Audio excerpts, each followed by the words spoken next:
Collective reading tayo ngayon. Tingnan natin or tatanong natin, mahal ka pa rin ba ng person mo? Okay? Be open-minded po ha. Hindi halos lahat makaka-resonate. Kaya piliin nyo na lamang. Para to sa mga naghahanap ng kasagutan. Pero syempre, hindi po halos lahat ay pare-pareho. Ano? Hindi po halos lahat tutugma itong lalabas dito sa card. Kaya, give me the message. Mahal ka pa rin ba ng person mo?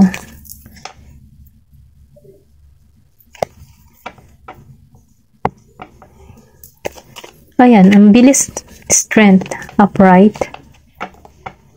Give me the message. Mahal ka pa rin ba? Meron dito, 6 of Pentacles and the Magician reverse. Give me the message. Mahal ka pa rin ba ng person mo? 10 of Swords reverse. Give me the message. 10 of Pentacles reverse.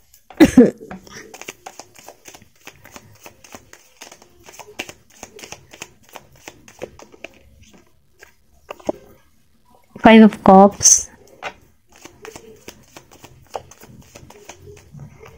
2 of Cups. Give me the message. Mahal ka pa rin ba ng person mo?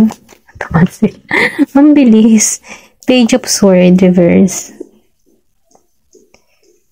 Alam mo yung person mo, nararamdaman ko dito. Ang pagmamahal niya depende sa iyo, okay? Yung tipo na mahalin mo ako, mamahalin din kita. Ayaw mo ako, ayaw din kita. Ganon yung energy na nakikita ko dito ha. Kasi itong person mo, ma-pride to eh, okay? Ito na feel ko, ma-pride. Pero nakikita ko dito na pwede pang mas malalim yung maging connection ninyo. Kaya lang, dahil lumabas ang 10 of Pentacles, reverse, and 2 of Cups, and Page of Swords, itong tao nito, wala siyang lakas ng loob, okay? Kumbaga, no, meron ditong pamilya. Pwedeng sabihin, asawa mo na rin to.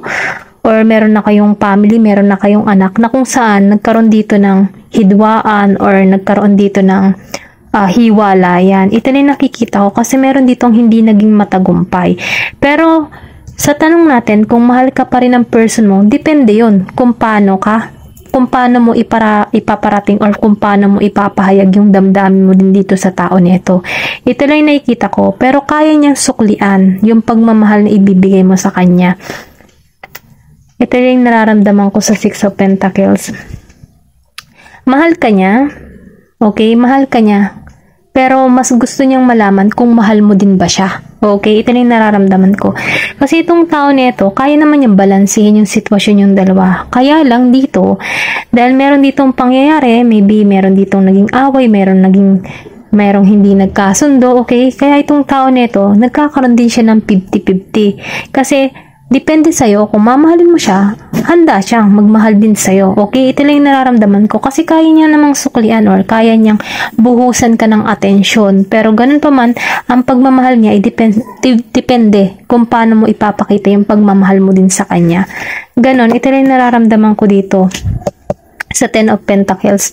Kasi itong tao nito, no, Page of Swords, kumbaga, may pagkamasaradong isip nito eh. Hindi siya yung tipo ng tao na pagmahal ka talaga, ipaglalaban ka. Ganon. Itong tao neto, hindi ganong style neto. Kapag mahal mo, isusuklian niya. Pero kapag hindi ka, hindi siya yung parang magpapakamartir. Para, alam mo yun, talagang puspusin ka ng pagmamahal or talagang suyuin ka. Itong tao neto, hindi ganong klase ng tao. Hindi siya mahilig manuyo. Okay?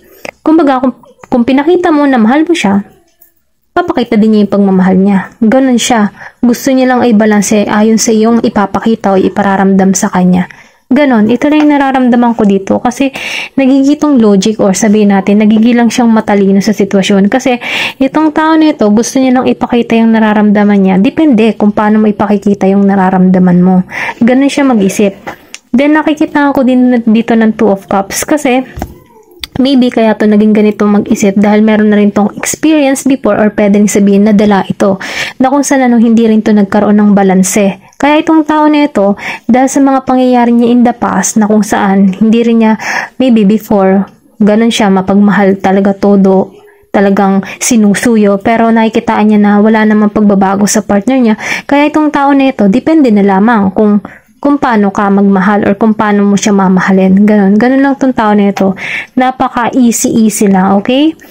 Pero pwede rin sabihin energy mo to kung ganito kang klase, okay? Depende ka magmahal kung ang taong mamahalin mo ay tulad mo din ang pagmamahal. Kumbaga, nakikitaan ko dito na binabalanse mo lang. Pero dahil dito, sa Two of Cups reverse, na-feel ko dito na meron ditong pangyayari kung bakit siya naging ganito, kung bakit siya naging trigger sa ganitong sitwasyon. Kasi, maybe nadala na rin to, okay? Talagang nararamdaman ko dito kasi dumating din sa point nito na hindi siya naging balanse sa sitwasyon. Ito lang yung nakikita ko. Then, lumabas si Five of Cups. So, ibig sabihin nga, meron ditong pangyayari sa kanya before na maybe tinake advantage din siya ng tao or ng past person niya or pwedeng sabihin ng mga experience niya bago ka makilala, okay? Na na-take advantage siya. So, ngayon, dahil sa nangyaring iyon, nadadala-dala niya hanggang ngayon, okay? Ito lang yung nafe-feel ko kasi itong tao na ito, may lakas to may tapang to Kaya kanyang ipaglaban kung paglalaban mo din siya. Ganun ang style ng tao na ito Kaya niyang ipaglaban ng isang sitwasyon or yung pagmamahal niya kung kaya mo din ipaglaban siya. Kumbaga, nakikitaan ko dito na gusto niya i-balanse or sabihin natin equal na kung saan kung ano yung pararamdaman mo sa kanya, ganun din yung ipaparamdam niya. Ganun ang person na to, okay? Ito na nafe-feel ko. Meron dito na Gemini, Aquarius, Libra. Meron din ditong Virgo, Capricorn, and Taurus. Then, nakikita ko rin ditong Scorpio, Cancer, and Pisces. Okay, ito lang yung nakikita ko. Then, Leo. Then, meron ditong The Magician and Ten of Swords. Nafe-feel ko itong tao na ito, madali itong makamove on. Okay? Hindi ito masyadong, alam mo yun, pag nagmahal talagang bonggang-bongga na pagmamahal, sobrang lalim. Hindi siya ganun. Ang kanyang pagmamahal ay depende kung paano ipakikita ng isang tao yung kanyang nararamdaman para sa kanya. Ganun siya. Hindi siya masyadong, alam mo yun, kasi maybe dahil marami na siyang na-experience or pwede rin sabihin na marami na siyang nakarelasyon din before bago ka dumating sa buhay niya. Kaya nadadala niya yung ganitong sistema. Then dito sa Ten of Swords, madali itong makamove on. Kumbaga, kung ayaw mo, di wag. Ganun ang style nito. Ito lang nararamdaman ko dito sa Ten of Swords. Madali itong makamove on, hindi ito masyadong mapag-isip or hindi siya maisip sa madaling salita. Siya yung tipo ng tao na hindi pagsisiksikan yung sarili niya. Kung ayaw, di huwag. Ganun ang style nito. Then dito, lumabas ang The Magician. Meron dito kasing pangyayari na hindi naging maayos ang samahan. Kumbaga, hindi nagkaroon dito ng tagumpay. Hindi lumago. Maybe meron kayong mga plano before. Kumbaga, nawalan to ng transformation o nawalan ng pagbabago. Ito na nakikita ko. Imbis na magkaroon dito ng pagbabago sa connection, anong nangyari dito? Na-hold.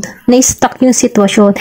Kumbaga, nakikita ko dito na maybe pareho kayong mataas ang ego, pareho kayong may pride na kung saan walang aayos, walang uuna kasi pareho kayong mataas ang pride. So, ang nangyayari dito, ang tao nito ay depende kung paano mo ipapakita or paano mo ipapahayag yung nararamdaman mo. Okay? Yan yung nafe-feel ko. Pero ganun pa man, tingnan natin kung ano yung lalim ng kanyang nararamdaman sa'yo. Give me more information. Dito tayo sa The Hidden Truth Oracle. Ano yung pinakamalalim na nararamdaman ng person mo sa'yo? Na hindi niya masabi kasi mataas nga ang pride Or pwede rin sabihin, ano yung nararamdaman mo sa tao na ito?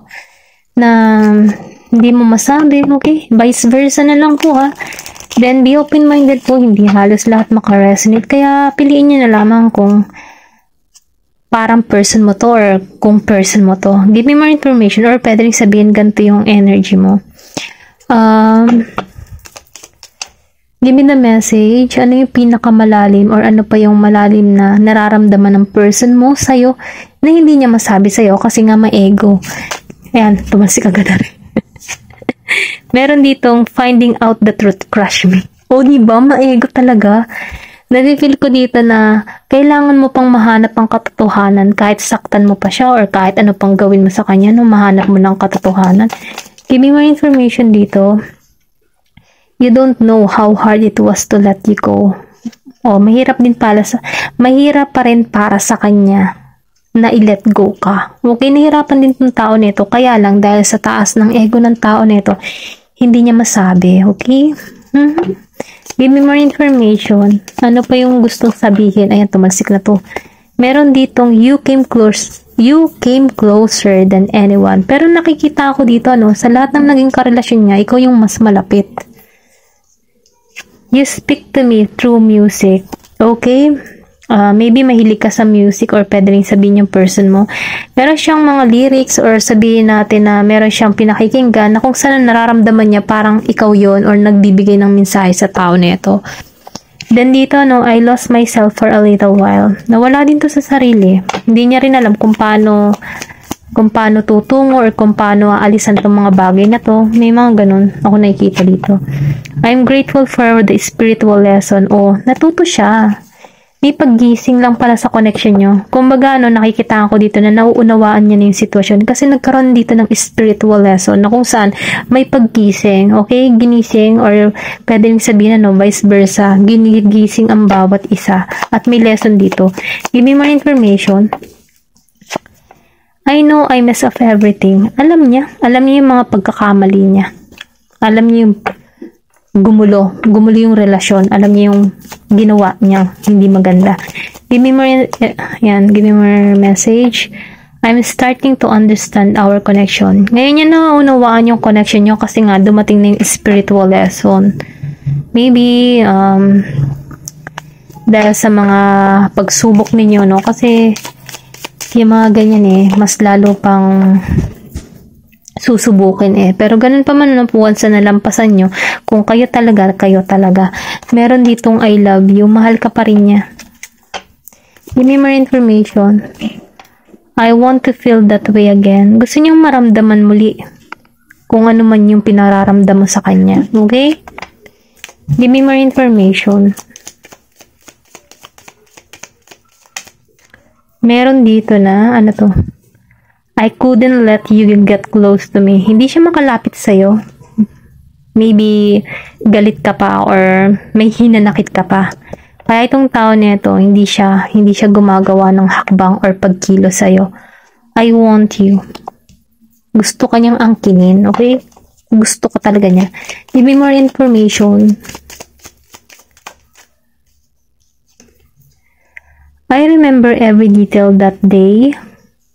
Naalala niyo yung mga detalye ng araw na yun, kung ano yung mga pinag-usapan nyo, kung ano yung conversation nyo, kung ano yung mga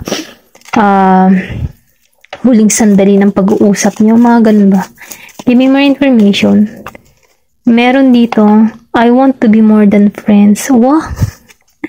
Maybe friend zone mo to yan.